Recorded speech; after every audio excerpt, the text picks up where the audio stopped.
lady in a long flowing red dress, crying and sobbing. What is their story? Why do they roam the castle? Are they looking for someone?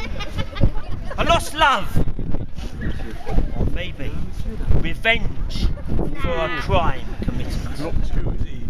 Leave the turret and follow me through the keep gate. Spare me, sir! Spare me! Sire, I ask for forgiveness! No, no! Hold your hand and net. Over there's been a remarkable occurrence which has attracted widespread interest. What was popularly known as the Bell Witch. Now, this witch was a spiritual being. Your mum, the Bell Witch, the spiritual being, had the voice and the attributes of a woman. Horrible. Thank you. It was invisible to the eye, but strangely, it would hold conversations with people and even shake the hands of certain individuals.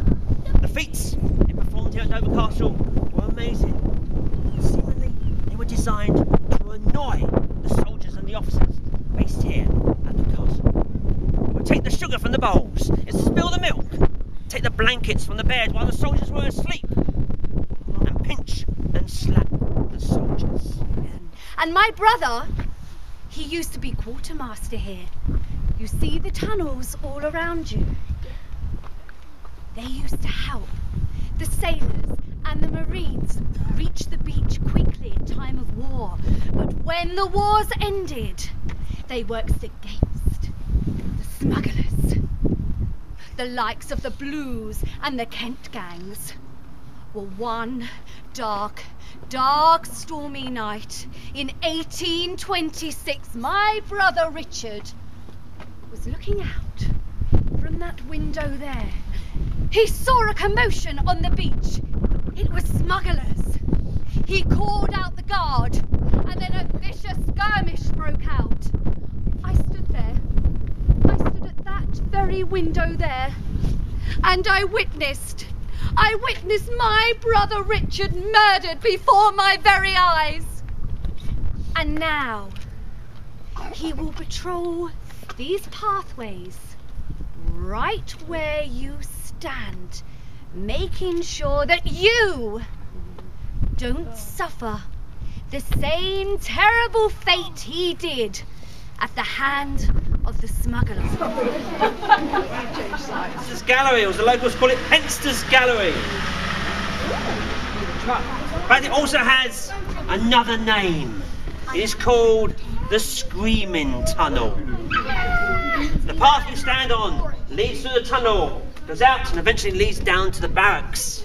At one time, at the barracks, a house stood, and in that house lived a happy family. You can tell this is going to go horribly wrong, can't you? And then, one night, the house caught fire. Everyone got out of the fire except for one young daughter who was trapped in the flames. Yes, it was. The only way out was through a fiery doorway. So she decided to run through the fiery doorway. But as she did so, her long hair and her long nightgown began to smoulder. She burst out through the flames, out into the night. But as she hit the cold night air, her smouldering hair and her smouldering nightdress burst into flames, and she became a raging fireball. Screaming madly, she ran blindly down the hill into this tunnel, away from the fire-stricken house. She came to into this tunnel and fell at this very spot, screaming in agony. She rolled around the floor, trying to put out the flames, but her efforts were weak and ineffective, and she burned to death in this tunnel. And ever since, it is said, if you light a match in this tunnel after dark, you will hear the agonised screams of the girl as she dies in agony. And the match would be instantly blown out by a ghostly wind.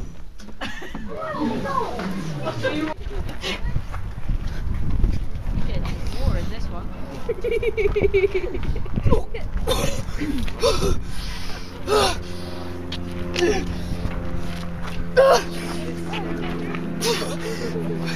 I breathe my last. My last words to you. Oh.